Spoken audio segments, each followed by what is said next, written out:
Hello, my friend. My name is Charlie, and I have been conducting some pretty unethical experiments, much to my partner's horror, on some innocent apples. And so a couple of months ago, I took two separate apples. I had them in two different places in my house. And when I would walk past each of them, one received a month of abuse and the other received a month of loving kindness. So I would just say things like, I love you so much, you're the most amazing apple I've ever seen, you're so beautiful, thank you, thank you. And the other one, I would tell that I was gonna kill it. You're gonna die, you're the shittest apple, you're so ugly, things like that. And so after a month, they definitely looked different. The one that was abused, it looked older, it was wrinkly, it had some dark spots, and the one that had been loved, it was pristine.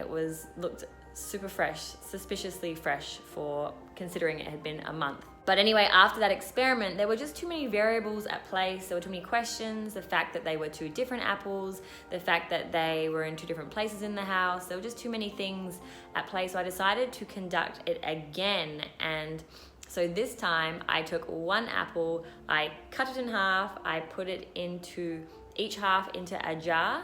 I had them about 30 centimeters apart from each other, and they sat outside for about a month. And on one jar, I stuck a bit of paper with the word love on, and then I love you, you're amazing, same kind of stuff. The other one, I wrote the word hate and some abusive comments. After about a month, they definitely have changed. So let's have a look at the results. So the first half is the love apple. So you can see we've got love, you're amazing, you are so loved, beautiful apple, best apple ever, and thank you. And yeah, so it's still pretty green. There's definitely some mold and decay, which is to be expected after a month, but it's a little bit gross. But there it is, the lucky loved apple. And then our second apple, or the half of the same apple, which received the abuse, the hate, the ugly apple, I will kill you, you are shit, and no one loves you. And now it has transformed into a death apple. It is actually a demon apple. It is black. It is so black. And so yeah, there we have it. A month of abuse, a month of love. Wow. And so this is amazing. Why is this amazing? So basically, I already had the understanding that our thoughts are creating our reality, that if we speak negatively to ourselves, that we think negative thoughts about ourselves, it's not gonna create a body, we're not gonna thrive with that kind of environment, with those kind of thoughts.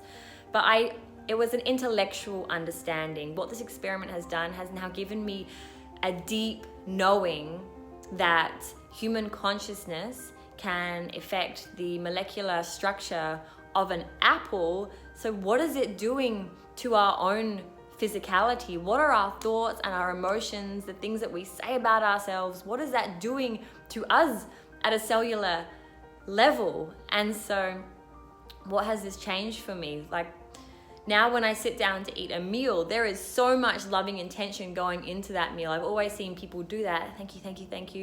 And I've liked the idea of it, but now I make an effort daily, everything that I eat, to love, love, love, love, love. And to, when I do eat, to eat without distraction, to be really focused, mindful eating, and to be thanking my food with affirmations. I've always, again, liked the idea of affirmations, but I haven't practiced them daily the way I am now. So I have them stuck on the mirror, and I'm saying them to myself as I look in the mirror.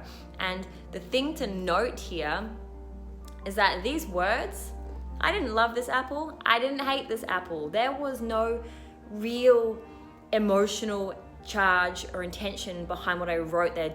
I just wrote them down. So when it comes to affirmations, well, my thought was, yeah, I'm just saying these words, but you kind of got to fake it till you make it, because these There was no emotion behind this, and it still had this kind of dramatic effect.